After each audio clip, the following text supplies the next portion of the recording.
Bom dia, pessoal. Tudo bem com vocês? Tudo em ordem? Espero que esteja tudo bem. Vocês estão me ouvindo? Estão conseguindo me ouvir? Bom dia, Solem. Bom dia, Larissa. Bom dia, Daniela. Como é que vocês estão? Henrique, bom dia. O João Gabriel está entrando também agora. Bom dia para todos. Tudo bem, Daniela? Tá me ouvindo bem? Deixa eu colocar o fone de ouvido, que ontem eu tirei o fone de ouvido porque eu estava dando aula para uma turma que praticamente não fala, apenas escreve na live. Vocês também não são muito de falar, que eu sei, mas assim, eu estou aqui com o fone de ouvido, ok. Bom, espero que esteja tudo bem com vocês. Estamos aguardando a entrada dos outros. Estamos ainda em poucos para a live de hoje. Poucos mesmo, hein? Só 8 por enquanto. Vamos ver se o pessoal vai entrando. É que esta semana é a semana que as pessoas começam a ficar um pouco desesperadas, começam a ter que entregar os trabalhos, a fazer as provas, né? E não só na minha matéria, mas também nas outras matérias. Eu sei que o pessoal então está nessa situação. Bom, hoje nós vamos conversar um pouquinho sobre, nessa primeira parte da aula, sobre os efeitos das obrigações quanto às medidas de resposta do devedor, né? A gente já havia falado na semana passada quanto às medidas que o credor pode adotar. Falamos sobre várias delas, falamos sobre as medidas extrajudiciais, a notificação, a interpelação e o protesto, e distinguimos cada uma dessas figuras, e depois conversamos sobre as medidas judiciais, também falando da notificação, da interpelação e do protesto, só que agora por via judicial, para depois falarmos das ações judiciais, de acordo com as obrigações de dar, fazer ou não fazer, que são as obrigações, as ações reivindicatórias para bens imóveis, de busca e apreensão para bens móveis, quando estamos falando de medida cautelar no caso de bens móveis. Do processo de conhecimento à ação de cobrança, e se há um título executivo, judicial ou extrajudicial, a execução para que o devedor simplesmente pague. Aí não há uma discussão no processo de que se o pagamento foi feito ou não foi feito. Simplesmente há um título executivo de pagamento, para que esse pagamento seja feito sob pena de nomeação de bens à penhora e venda desses bens em leilão público para se pagar a dívida. Bom dia também ao Márcio, que acabou de entrar, a Rafaela, que também acabou de entrar. Estamos em 9 pessoas, estamos ainda pequenininhos aqui. Bom, com relação à aula passada, eu gostaria de saber se vocês têm alguma observação, alguma pergunta. Estou à disposição de vocês. Vamos, superada essa fase das perguntas, então falarmos da matéria de hoje, se vocês não tiverem nenhuma pergunta. Alguma pergunta que vocês gostariam de colocar? Lembrem de entrar no site da Campus Sales para que seja consignada a presença de vocês, tá? Isso é muito importante, porque no site da Campus Sales, a entrada de vocês durante o horário de aula lhes garante a presença, né? Muitas vezes o aluno se esquece, inclusive o professor Carlos Gabriel falou alguns dias atrás a esse respeito, que está sendo bastante comum alguns alunos não entrarem no site durante o horário de aula, principalmente quando o professor acaba se utilizando de um outro recurso, uma outra ferramenta. Não é só simplesmente um fórum, a gente não faz simplesmente um chat como alguns não têm outra condição, então fazem o chat, né? A gente dá uma videoaula. E as videoaulas, elas estão disponibilizadas para vocês, conforme eu já havia afirmado antes, no YouTube. Tem o YouTube lá com o meu nome, basta você entrar no YouTube, colocar Roberto Senise Lisboa, e você encontrará tanto as videoaulas como algumas entrevistas que eu já dei na minha atividade profissional sobre temas de direito civil, de direito do consumidor e de direito internacional, que são as áreas que eu atuo na minha pesquisa acadêmica, como vocês já sabem, né? Bom, não havendo nenhuma pergunta sobre a aula passada, então eu começarei a aula de hoje. Posso começar? Sem problemas? Sim. Então, eu vou começar a aula de hoje. Tá? Ok. Bom, assim como o credor tem medidas que ele pode tomar quando ele não constata que houve o pagamento efetuado da prestação pelo devedor, e lembre-se que pagamento pode ser tanto pagamento de uma prestação de dar, quanto de uma prestação de fazer, como de uma prestação de não fazer. Apenas lembrando-se desse detalhe, né? Então não precisa ser pagamento em dinheiro, como as pessoas imaginam. Pagamento, isso é pagamento em dinheiro. Né? O devedor também tem medidas que ele pode tomar a título reativo, como reação a alguma cobrança que o credor lhe faça. Não é incomum na sociedade contemporânea, apesar de todos os controles eletrônicos, quando falamos em pagamento eletrônico, que é a maior quantidade de pagamentos que temos na sociedade da informação, que é a sociedade que vivemos, que é a sociedade do compartilhamento de dados, das mais variadas espécies, que, vez ou outra, o controle falhe. O controle falhava muito mais na sociedade mecânica, na sociedade industrial. Mas ele também apresenta falhas na sociedade eletrônica, vez ou outra. E o credor muitas vezes acaba efetuando cobranças de pagamentos que já ocorreram. Né? Exatamente, Soli. Basta acessar a plataforma. Eu não uso lista de presença, até mesmo porque as aulas estão gravadas, então qualquer dúvida quanto à presença de vocês, eu tenho condições de puxar pelo chat de vocês a presença. Né? Então, o que acaba acontecendo? O credor ele tem medidas de cobrança que muitas vezes acabam sendo medidas de cobrança mal sucedidas, não no sentido de que o devedor não venha a pagar a conta, mas porque já houve alguma controvérsia com relação ao pagamento daquela determinada prestação, ou porque já houve, enfim, um pagamento por parte do devedor. Então, diante disso, o devedor ele pode se opor às medidas de cobrança, ele pode se opor aos questionamentos que são feitos pelo credor. A gente conversou no início do semestre que a obrigação é uma relação jurídica que é celebrada entre o credor e o devedor para que o devedor cumpra uma prestação e que o credor tem poder de constrangimento sobre o devedor. Só que esse poder de constrangimento sobre o devedor não é um poder de constrangimento irrazoável. Ele tem que ser um constrangimento legitimado, um constrangimento que realmente diga respeito a uma prestação que não veio a ser paga no tempo, no local ou no modo convencionados. Então, quais são as maneiras pelas quais o devedor pode se opor ao pagamento? Então, o tema dessa primeira parte da aula de hoje é oposição à cobrança. Oposição à cobrança. De que maneira o devedor pode se opor ao à cobrança de um pagamento que o credor diz que não foi feito? Então, há várias maneiras.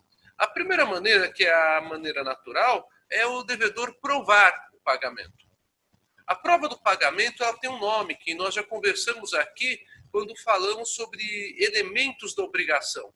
A prova do pagamento tem o nome de quitação. Quitação é a prova do pagamento. Por isso que é tão importante que o devedor mantenha uma quitação daquilo que ele paga. As prestadoras de serviços públicos, por determinação de normas administrativas baixadas pelo governo federal, já há alguns anos, elas têm o dever de encaminhar para o domicílio de cada devedor, eletronicamente ou mesmo através de carta física, documento físico, aquele termo de quitação geral referente ao ano. Então, vamos supor que a Comgás, aqui em São Paulo, ela forneça gás todos os meses para a casa da Larissa, que está nos escutando agora na live.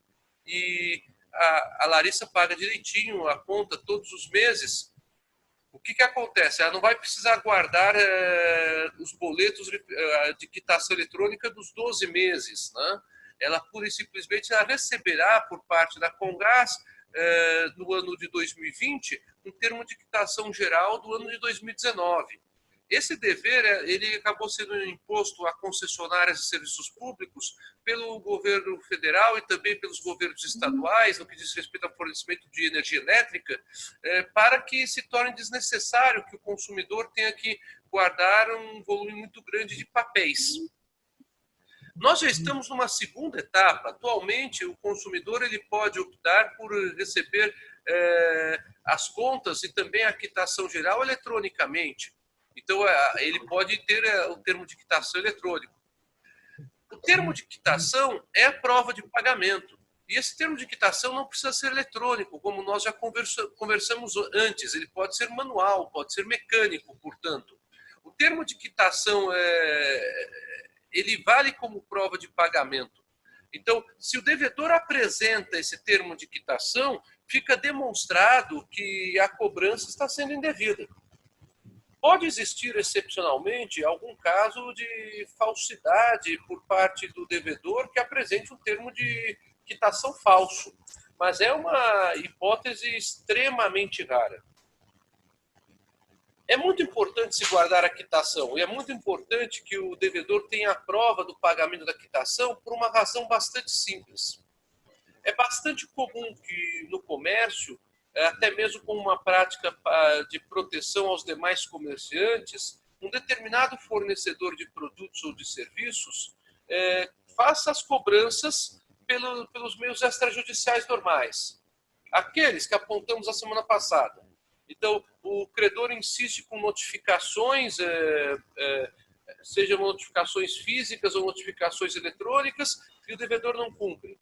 E o credor, então, encaminha o nome do devedor para ser inscrito num serviço de proteção ao crédito, no SPC, na Serasa, na Associação Comercial de São Paulo, justamente para que outros fornecedores de produtos e serviços tomem conhecimento que aquele consumidor não seria um bom pagador ou que teria dificuldades de pagar contas. Isso é feito para que não ocorra um golpe na praça, que da pessoa vir a comprar em vários estabelecimentos diferentes e receba os produtos e não pague. Bom, eventualmente pode existir o mecanismo da cobrança ser feita e o devedor falar, olha, mas eu já paguei. E mesmo assim o credor insistir em inscrever o nome do devedor nos serviços de proteção ao crédito. Essa inscrição ela tem que ser feita de forma regular. Existe um procedimento a ser observado. Esse procedimento ele não é da nossa matéria aqui em obrigações, mas vocês estudarão em direito do consumidor. Esse procedimento ele se encontra no Código de Defesa do Consumidor, nos artigos 42 e 43 do Código de Defesa do Consumidor.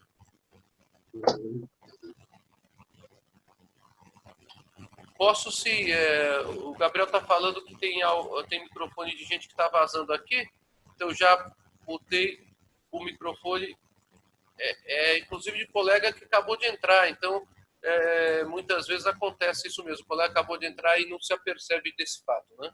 Pronto. Já melhorou, João Gabriel, o som? Creio que já, né? Bom, então, nesse tipo de situação, quando o credor realiza uma cobrança e inscreve o nome do devedor indevidamente, o devedor ele pode demonstrar também da mesma forma. Mas espera aí, eu paguei, eu tenho aqui a quitação. Lembre-se, a quitação pode ser mecânica ou pode ser eletrônica. Então, eu tenho a quitação. Se eu paguei, como é que meu nome está inscrito no SPC? E a inscrição indevida daquela pessoa no SPC possibilita até mesmo indenização por danos morais. Então é bastante importante frisar que a quitação é um documento importantíssimo para o devedor, porque não apenas o libera de continuar sendo cobrado pelo credor, porque o libera da relação obrigacional referente àquela prestação, mas também porque serve de prova perante terceiros de que ele não tem mais qualquer vínculo obrigacional com relação àquela prestação perante aquele credor. Então é muito importante que o devedor ele mantenha em arquivo próprio, seja arquivo eletrônico, ou seja arquivo manual, o termo de quitação. A segunda oposição, a segunda maneira do devedor se opor a uma cobrança que teria sido feita pelo credor é a chamada assunção de dívida. Essa figura eu não falei com vocês ainda. Eu vou falar um pouquinho mais com vocês sobre ela depois do intervalo. Assunção de dívida. Por que a assunção de dívida é uma figura importante? O que é a assunção de dívida? A assunção de dívida é um negócio jurídico. No semestre passado, vocês estudaram a teoria dos negócios jurídicos em direito civil. E vocês viram que os negócios jurídicos, eles são um gênero e a principal categoria de negócios jurídicos é o contrato. Mas que há outros negócios jurídicos que não são contrato. Aqui nós temos um deles, a assunção de dívida. O outro deles, a cessão de crédito, também será vista depois do intervalo, na segunda parte da aula de hoje, que eu vou falar sobre cessão de crédito e assunção de dívida. Pois bem, o que acontece na assunção de dívida? Na assunção de dívida há um fenômeno bastante curioso. Uma outra pessoa assume a dívida que era de um devedor. Ao assumir essa dívida, é ela quem passa a responder perante o credor. Se nessa assunção de dívida, o devedor originário é liberado. Então, a assunção de dívida acaba sendo também um argumento do devedor para se opor àquela cobrança que é feita pelo credor. Olha, vamos dar um exemplo. O João é credor de R$1.000 da Raquel. E a Raquel não paga os R$1.000 no prazo. O João notifica a Raquel e a Raquel ela fala que não vai pagar porque, na verdade, a dívida que ela tinha perante o João foi assumida pelo Pedro. E o Pedro ficou de pagar a dívida inteira. Claro que para isso acontecer existem alguns requisitos que eu vou explicar para vocês depois do intervalo, na segunda parte da aula de hoje.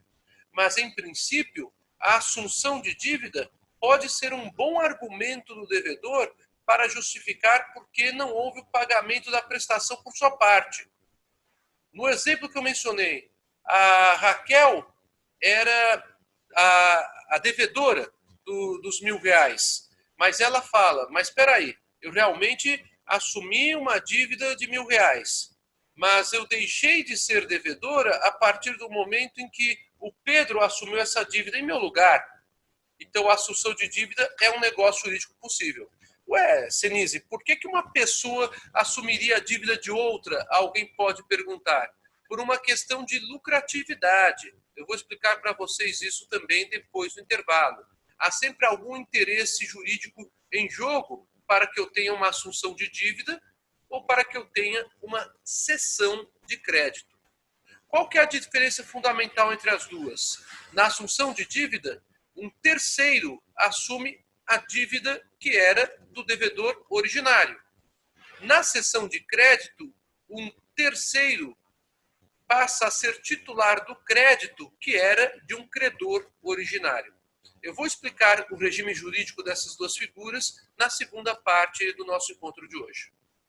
Bom, então temos já dois argumentos que o devedor pode colocar. O primeiro argumento, paguei a dívida, está aqui a quitação. O segundo argumento, a assunção de dívida que liberou o devedor originário, recaindo toda a prestação sobre aquele que assumiu a dívida. Qual é o terceiro argumento que pode ser oposto pelo devedor contra o credor que lhe cobra uma prestação que estaria vencida e não teria sido paga? O terceiro argumento é que o credor deixou de ser credor por conta da cessão de crédito.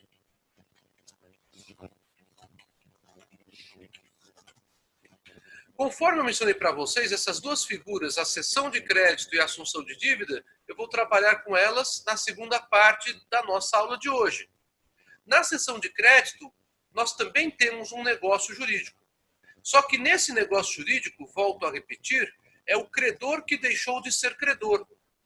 Bom, se o credor deixou de ser credor, como é que esse credor que deixou de ser credor pode cobrar o devedor a respeito de uma prestação da qual ele não é mais credor? Ficou meio complicado a fala, né? Mas a ideia é justamente essa. Se uma pessoa era credora originária, mas transferiu o seu crédito para outra pessoa, não tem mais o direito de cobrar esse crédito, a menos que ainda permaneça algum direito em seu favor. Então, a cessão de crédito, assim como a assunção de dívida, são argumentos que o devedor pode colocar para justificar por que ele não pagou a dívida. Ah, não paguei a dívida porque a dívida não é mais minha, é de outra pessoa, assunção de dívida. Ah, não paguei a dívida porque você não é mais o credor da dívida, eu devo para outra pessoa, e para essa outra pessoa eu paguei, está aqui a quitação. Ou então para essa outra pessoa foi fixado um novo tempo, um novo local, uma nova maneira de pagamento. Então, tanto a cessão de crédito quanto a assunção de dívida são medidas que podem ser argumentadas pelo devedor para justificar porque o pagamento não ocorreu. A quarta argumentação possível que o devedor tem quando exerce a oposição à cobrança de uma dívida é a existência de prescrição ou de decadência. Estou aqui escrevendo prescrição ou decadência. Bom, vocês, em tese, tiveram no final do semestre passado o estudo da prescrição e da decadência. Eu digo em tese porque eu sei que às vezes é meio complicado para o professor de segundo semestre chegar até prescrição e decadência, porque a matéria teoria do negócio jurídico é uma matéria longa. Vocês chegaram a ter prescrição e decadência? Pergunto para vocês. Alguém se lembra dessa matéria? Enquanto vocês não respondem, já aumentou um pouquinho. Hoje nossa live está magrinha, magrinha, magrinha. Só temos 11 pessoas na live. O João Gabriel falou que sim. Então, prescrição e decadência são duas das várias formas de extinção do direito subjetivo. Né? Então, apenas lembrando, o direito subjetivo de qualquer um pode ser extinto de várias maneiras. A extinção pelo decurso do tempo pode se dar por prescrição e decadência, que são as extinções principais por decurso do tempo. Nós temos outras extinções. Exemplo, a morte ela pode extinguir, obviamente, os direitos para uma pessoa que era titular desses direitos, ainda que esses direitos sejam transferidos para os herdeiros. Prescrição e decadência são duas formas de extinção do direito subjetivo pelo decurso do tempo. O que é que distingue a prescrição da decadência? Existe um critério distintivo que é um critério que vem do direito processual, mas é um critério distintivo que o professor de negócio jurídico já ensina para os alunos, que é muito importante. A prescrição, normalmente, ela se dá com relação a pedidos de natureza condenatória. Então, estou aqui escrevendo prescrição, traço, pedidos de natureza condenatória. Isso é bastante comum em pedidos de indenização ou pedidos de ressarcimento por danos causados. Tanto na indenização quanto na restituição de valores pagos, o ressarcimento, os pedidos são de natureza prescricional. Então, haverá prescrição se o titular desses pedidos não efetuar a promoção da ação judicial no prazo fixado pela lei. Já a decadência diz respeito aos pedidos de natureza constitutiva ou desconstitutiva. Não sei se o professor de teoria geral do processo já chegou neste ponto com vocês, na discussão do pedido. Tá? Os pedidos de natureza constitutiva, constitutiva do quê? Constitutiva de um ato ou de um negócio jurídico, judicialmente falando. E desconstitutiva judicialmente falando. Um pouquinho rapidinho. De um ato ou de um negócio jurídico. Vocês viram essa matéria em teoria do negócio jurídico, quando o professor de negócio jurídico, ou a professora de negócio jurídico, conversou com vocês a respeito da anulação do negócio jurídico. Os pedidos de anulação do negócio jurídico são pedidos de desconstituição. Então, a ideia de constituição e desconstituição é uma ideia ligada à decadência. A ideia de indenização ou restituição de valores pagos é uma ideia ligada à prescrição. Pronto. Feitas essas distinções básicas entre prescrição e decadência, nós podemos agora encaixar esse tema na matéria de obrigações. O devedor poderá alegar para o credor que a cobrança da dívida é inoportuna porque a dívida é prescrita ou porque a dívida caducou. A expressão caducar é relacionada à decadência. Tá? Bom, dívidas prescritas lembram uma matéria que eu dei para vocês no início do semestre, quando nos apresentamos, quando eu tive o prazer de conhecer a cada um de vocês em sala de aula. Eu estou me referindo, vamos ver se vocês se lembram, às obrigações naturais. Dívida prescrita é forma de obrigação, é um dos exemplos clássicos de obrigação natural. O que é uma obrigação natural? É aquela que não pode ser exigida judicialmente. O devedor não tem a obrigação jurídica de pagar uma dívida prescrita ou uma dívida que caducou. Normalmente, o que há é prescrição, né, quando se fala em cobranças de dívida. Por que o devedor não tem a obrigação de pagar uma dívida prescrita? Porque essa dívida prescrita não é mais jurídica. Ela passou a ser uma obrigação natural. E sendo uma obrigação natural, ela não é mais exigível judicialmente. Então, o devedor pode alegar: credor, você está me cobrando uma dívida que prescreveu. Dívida prescrita você não pode me cobrar pelo serviço de proteção do crédito, não pode me cobrar por notificação ou interpelação judicial, não pode protestar o título que está prescrito, o título de crédito, simplesmente não pode fazer nada. Então, essa dívida agora não é mais uma dívida jurídica, se trata de uma dívida natural, de uma dívida moral. Então, eu não tenho obrigação jurídica de pagar. Então, a prescrição ela acaba acarretando a extinção do direito subjetivo do credor, a cobrança judicial dessa dívida.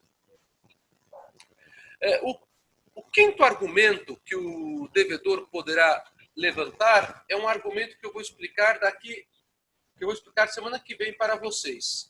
A consignação em pagamento. Eu falei brevemente sobre a ideia de consignação em pagamento em uma outra oportunidade, mas eu vou falar mais uma vez com vocês a respeito da consignação em pagamento. Tá? Qual que é a ideia da consignação em pagamento? Consignação em pagamento é um depósito judicial que é realizado pelo devedor porque existe incerteza quanto a quem deveria receber o pagamento, ou ainda incerteza quanto ao próprio valor da prestação, ou a maneira de cumprimento da prestação. Então, o devedor ele efetua esse depósito judicial e propõe uma ação que se chama ação de consignação em pagamento. O juiz vai apreciar nessa ação de consignação em pagamento se o devedor tem razão ou não tem razão. E eu vou comentar com vocês na semana que vem, quando falar da consignação em pagamento, quais são os efeitos da sentença proferida na ação de consignação em pagamento. Porque a sentença ela pode julgar procedente a ação, dando razão ao devedor, julgar parcialmente procedente a ação, ou ainda julgar improcedente a ação, dando razão ao credor. Então, é um tema que nós teremos na aula da semana que vem. A consignação em pagamento é um argumento do devedor para não pagar diretamente ao credor. Então, suponhamos que o credor fale: devedor, estou te cobrando porque você não pagou, a prestação está vencida e não paga. O devedor poderá falar: espera aí, é que você ainda não foi citado da ação judicial. Eu promovi uma ação de consignação em pagamento e você receberá a citação então nos próximos dias, para que a gente discuta o pagamento quanto ao tempo, local e maneira de cumprimento. Então, a consignação em pagamento é um argumento que pode ser também colocado pelo devedor para se opor à cobrança de uma determinada dívida.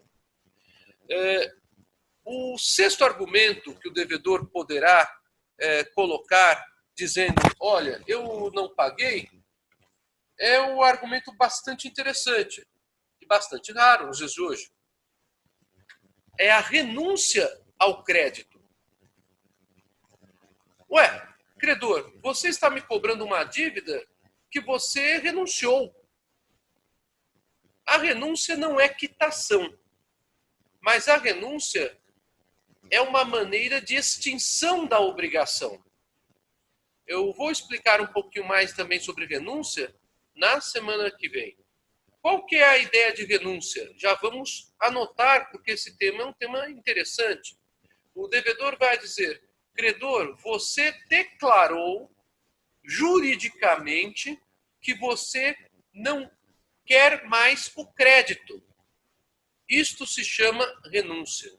Renúncia, então, é declaração unilateral de extinção do direito. O titular do direito fala: não sou mais titular desse direito, porque estou renunciando a esse direito. Então, é raro isso, ainda mais nos tempos de hoje, que todo mundo corre atrás de dinheiro. Então, o credor, no entanto, ele pode fazer isso. O direito autoriza, dentro da liberdade que o credor tem, dele renunciar a algum direito. E o credor, então, poderá dizer: renuncio a esse crédito.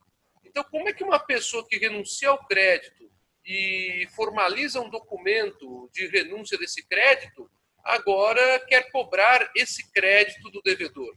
Não tem sentido nenhum. Claro que o devedor, para se opor à cobrança dessa dívida a esse pretexto, deverá demonstrar que houve a renúncia, claro.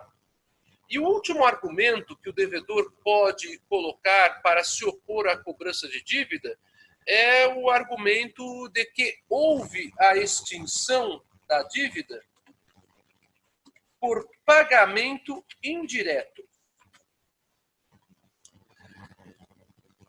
O que é pagamento indireto? É justamente o tema da nossa aula da semana que vem.